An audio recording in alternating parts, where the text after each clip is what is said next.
What can we expect from Prime Minister's questions and indeed from the budget? Joining us to discuss that are the Conservative MP and member of the Treasury Select Committee, Anthony Brown, the Labour MP and member of the Treasury Select Committee, Rushanara Ali, and the Liberal Democrat MP and Education spokesperson, Munira Wilson. And Rushanara Ali, given what we've had leaked in advance and the state of the finances, is this going to be quite a hard budget for the opposition to attack?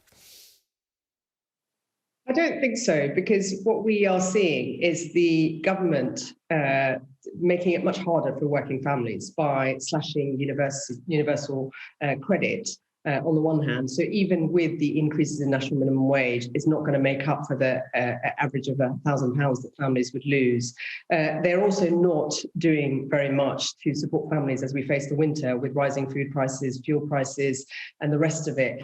It's going to be a very, very difficult winter. And in terms of the broader landscape, we have a government that's not got the ambition and the drive to ensure there's a proper COVID recovery, given the impact on the economy because of the last 18 months with the pandemic and severe lockdowns and mismanagement of the COVID pandemic, and also the long-term impact of our exit from the European Union. So what we have is piecemeal responses and actually a very politicised budget that is not going to deal with the national challenges facing our country after two major shocks.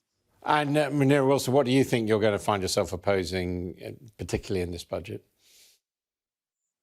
Well, I agree that working people, frankly, have been betrayed. Those people who work hard, play by the rules with the national insurance hike, as well as the cut in universal credit. But the thing that I'm most concerned about, that we've heard absolutely nothing on in the massive leaks to the press about what's going to be in this budget, is whether this government is actually going to do anything for our children and catch-up funding. We know that a measly £50 per head so far has been promised, which is a fraction of what the government's own advisor has promised.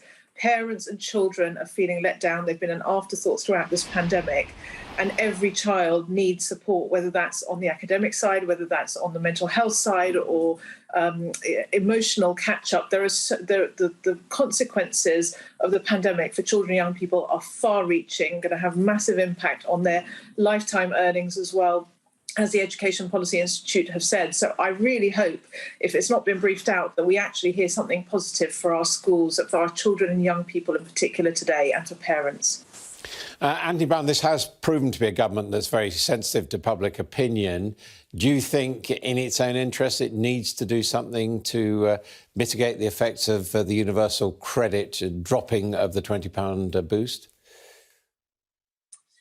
Well, this is going to be the first post-COVID budget, as it were. The ones we've had recently have all been focused on COVID, and this is now, we'll obviously need to look forwards, and including things like cost of living, and as well as public services. And just coming back to Munira's point and Rushanara's, that actually this government has been very committed to public services and investing in them, and has made a lot of announcements already about that, and I'm sure we'll hear far more as a result of the comprehensive spending review. But yes, cost of living clearly is a growing issue. We've seen inflation rise. We've had various commitments from the government about higher wages. And again, I'd be astounded if there wasn't a focus on that in the budget. And so with those, few billion extra, we know because growth has been rather better, tax receipts have been rather better. What would be the priority for you, Anthony Brown? Well, we really do need to get the economy back on track. So there really does need to be a focus on growth here. I mean, the impact of the pandemic has been far less severe on our economy than we thought it would be. We've done lots of hearings on the Treasury Select Committee, Rushanara and myself and the rest of the committee. And, if you asked us these questions a year ago, we thought the economy would be permanently scarred. And actually, the impact has been remarkably little. And we're bouncing back relatively strongly. And I think that shows that all the government's programme, all the measures that the Chancellor has taken have really worked, far better than even many in the government thought it would work. So that's great. So that will give them a lot more room for manoeuvre on a range of different things. So, but we do need to sort of focus on growth, but also ultimately balancing the books as well. We've got a massive national debt at the moment, as I'm sure you've covered many times, and we certainly, as a country, need to get back to living within our means. We're not going to do it this year, but I think that we'll all want to see a pathway where we can do that and get back to fiscal normality. Rushanara Ali, do you agree that this has been a government that's been good towards public services? Look, this government has spent a decade, the Conservative government spent a decade running down public services. We entered into the pandemic with the public services on its knees. Local government's probably going to face further cuts this time around, and local authorities have been in the forefront with the health services to protect our people. And what we're seeing is a lack of investment in local services. We need to rebuild and make sure our public services are resilient to future shocks, including new variants, but also the climate crisis.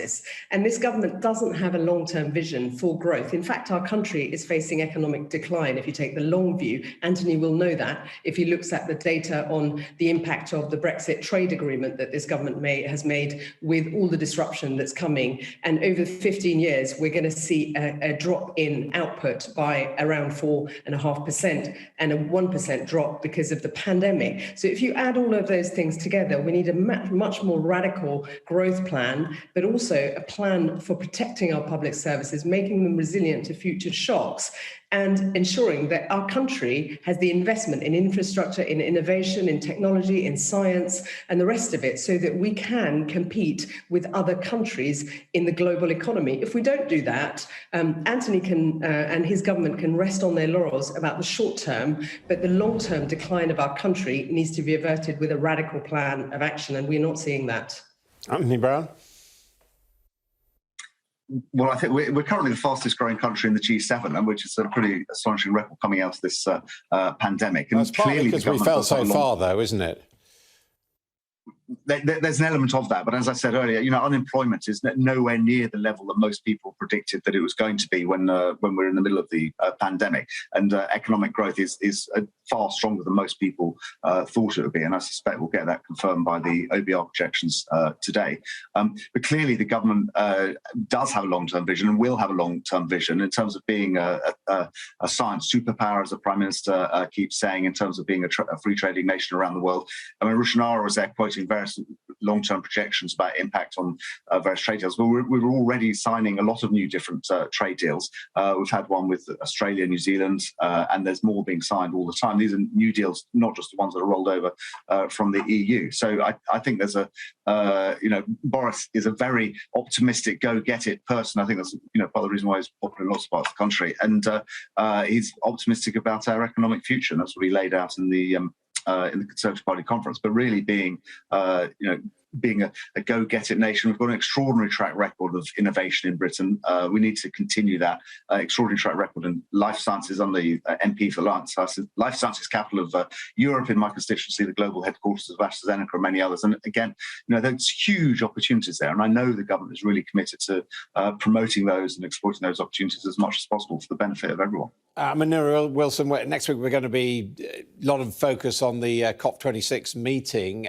How do you think what we're hearing from the Chancellor on climate change and combating that is really measuring up with what's needed?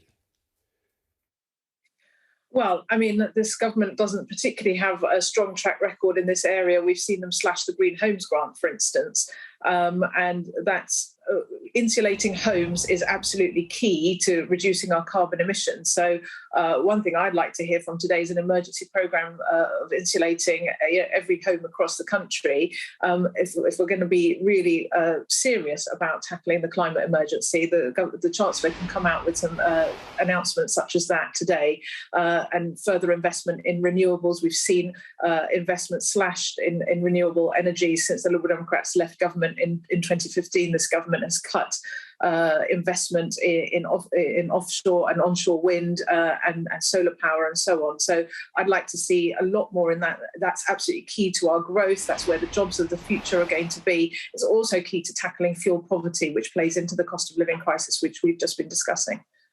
Thank you all very much indeed. Well,